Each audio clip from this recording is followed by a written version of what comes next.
Hello students, hope you all are fit and fine at your home. We were doing Civics chapter 1 Democracy. This is my video number 4. In my video number 3, I have explained you about the democratic society, and I told you all that we will be doing economic democracy in the next video. So today I'll be explaining you what I mean when I use the term economic democracy. See, we were discussing in the last video that you cannot call yourself a democratic country until and unless you fulfill the criteria of a democratic society and the economic democracy. Giving you the right to vote and to select your own government is only a political democracy. That does not comprises the total democracy. For that, this is also one of the most important feature or factor. So, economic democracy. When I say economic democracy, the first thing that I mean is all should have equal economic opportunity. All the members of the society should have equal economic opportunities. Now, what do you mean by equal economic opportunities? What do you mean when you use this word? Does it mean that all should get equal salaries, or all should live in the same type of houses, or your education, your qualification does not matter, it cannot be considered, everybody is doing the same work, everybody is doing the same, getting the same salary? Do I mean these? No, I don't mean all these things when I say equal economic opportunities. I mean that all should get the same platform to get their jobs or to get their service, or they should get the same platform to start their own business. That is, all persons who are qualified for a particular job should get the opportunity to apply for that job. There should be no discrimination of any type. Clear? Clear this point? I'm telling you once again. The equal economic opportunities means all should get the same opportunities to apply for a certain job or to start their own business. Then there should be no discrimination of any type. This is what equal economic opportunities mean. Clear? Then, secondly is absence of all exploitation. That is, no worker should be exploited by their owner, or no peasant should be exploited by their landlord. This is the another feature, another point that I want to say when I say economic democracy. Clear? The third one, that is equal wages for equal work. Suppose, just here, there are two persons, A and B. A is a girl and B is a boy. Now these two, A and B, they both are working in the same company named C. C is the name of the company. Now, do you think just because B is a boy, he should get more salary? Or A is a girl, she should get less salary? No. When they are contributing the same skill, when they are contributing the same work, same labor to this company, they deserve the same amount of salary. There should be equal wages for A as well as B. Clear? I am repeating once again. Economic democracy, when I say economic democracy, I mean firstly that there should be equal economic opportunities. That is, all should get the opportunities to apply for the job, or when they want to start their new business. Same opportunities should be provided irrespective of their caste, religion, race or color. Clear? Secondly, there should be no exploitation. No exploitation means the workers should not be exploited by their owners. Suppose they are working 9 to 5. They are getting a salary or they are being paid for the work that they are doing from 9 to 5. It does not mean that you can have your worker be with you in your company till 9 o'clock in the night and you're just paying him for the work that he has done from 9 to 5. You should not exploit any work. Pay him, pay the worker for the amount of work or hard work he has given to your company. Clear? So there should be no exploitation from the owners to the workers or from the landlords to the peasant. Thirdly, equal wages for equal work. All should be paid irrespective of the gender, caste, race, color. They should be paid equally. Clear? So with this we complete our economic democracy. Now, when we say democracy, it is based on two principles. This democracy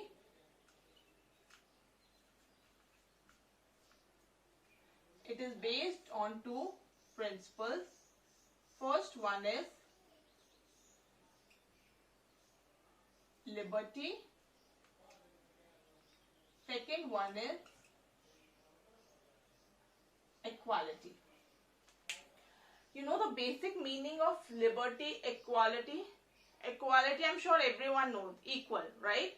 Liberty means the right that is being given to you to do what you want, to do as per your will. Unlike dictatorship or absolute monarchy. See, when I say about absolute monarchy or dictatorship, let's say for example absolute monarchy, where it is ruled by a king or queen, you're not allowed to do or to interfere anything you want your way. But you are privileged to be a part of the democratic country. You have the right to do what your heart says until and unless it is crossing the parameters of rules. You are allowed to do your work by your will after following certain parameters. You should not cross that line. There are fixed rules or fixed laws which have been set for us. Under that, whatever we want to do, we can do that, but we should never cross that. This is what liberty is. Equality means equal. All are equal in the eyes of law. There is no discrimination on the basis of race, caste, color, creed, religion, sex, gender, anything. No discrimination on all such types of basis. Clear? Now, let us just have a quick recap of what all we have done in this chapter. So, we'll just have a quick recap of what all we have studied in this chapter. See, we started our chapter with the meaning of democracy. I told you that democracy, it has been derived from two words, demos and kratos.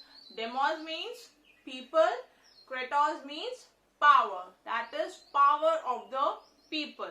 So when we say democracy, it is that power in the hands of people. I also told you that Abraham Lincoln gave a very nice definition on democracy. He said, democracy means to the people, for the people, by the people. This is what we have studied in democracy meaning. Then we move to forms of government. If you remember, I told you to understand democratic government in a better way, we should know the other forms of government. What were the other forms I told you? I told you some different forms. What were those? First one was absolute monarchy. The other one was dictatorship. And the third one was democratic government. These are the different forms of government. Now, under absolute monarchy, when I say absolute monarchy, it means rule of the king or queen. Remember, I told you in absolute monarchy, it is the rule of the king or queen. In dictatorship, it is one man rule. In absolute monarchy and dictatorship, the common thing is they both are above the law. They are not accountable to anybody. Then there was democratic government. That is our country where we have the right to vote. Then democratic government, I told you there are two types of democracy.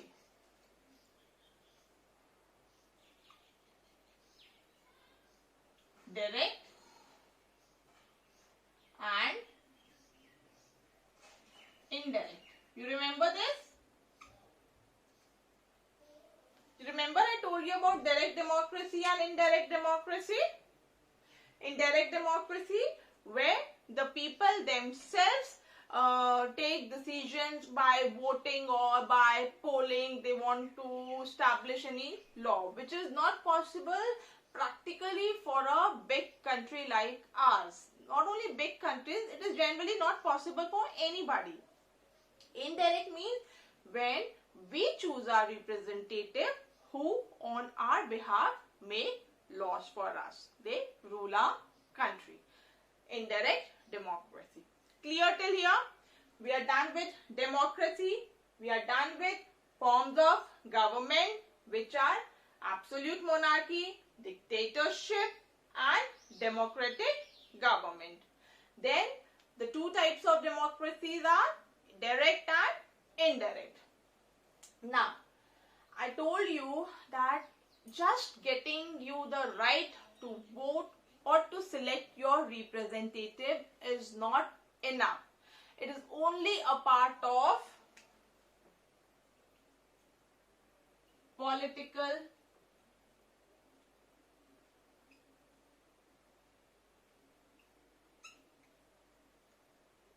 democracy. It is only a part of political democracy that you have the right to select your representative. But to be a full-fledged democratic country, it is very important that we have a democratic society and we have a economic democracy. When I say democratic society, I mean there is no casteism, there is no discrimination, everybody is equal, no one is ill-treated on the basis of their caste, religion, gender, race, okay? Everybody is equal. That is only when we have a democratic society, and it is very important to have it. This is very important thing, okay? Then I told you about economic democracy. We have done it today, that all should have equal opportunities, equal wages for equal work should be there, no exploitation should be there. Clear? After that, we moved on to the principles of democracy, where I told you about there are two principles on which democracy is based. First one is liberty and the other one is equality. Liberty means you have the right to do what you want under the set parameters. Equality means all are equal in the eyes of law. Then it does not matter to which religion, to which caste you belong, not only in terms of law. Ideally, in a country, when you want to be called a democratic country, it is very important that you consider yourself equal. That is what liberty and equality means. Clear? This is a small brief of the chapter that we have done. I hope you all have understood this chapter. Please go through the video once again if you have any doubt on any topic. Now I will be giving you a short assignment that you have to do it in your notebook. Just write down the assignment. So this assignment number 4, you have to do it in your notebook. Just write down the question. Question number 1. What is economic democracy? Write down this question. What is economic democracy? I have explained you about economic democracy in today's video. Okay. Then question number 2. Name the two principles. Name the two principles on which democracy is based. You only have to name the two principles on which democracy is based. Clear? These two questions, I hope they are very clear. You can do it. Write down in your notebook. You will have done assignment 1, 2, 3 and this will be your 4th assignment. After doing this assignment, I will be also uploading the classroom notes as well as the textual exercise in the parent portal. Please go through that. After completing all the previous assignments, don't keep anything pending and don't jumble up things. Please go it in a sequence, go it in a order, that the way I am telling you. You have done assignment 1, you have done those questions, then you did assignment 2, then assignment 3, then you will be doing assignment 4. When the assignment 4 is over, then you will be writing the classroom notes that I'll be uploading it, and you will be writing the textual exercise. With that, your chapter number 1 of Civics, Democracy will be over. Before I start my new chapter in the next video, I want you all to complete your work. Clear? Okay then. Till then, okay, bye. Take care.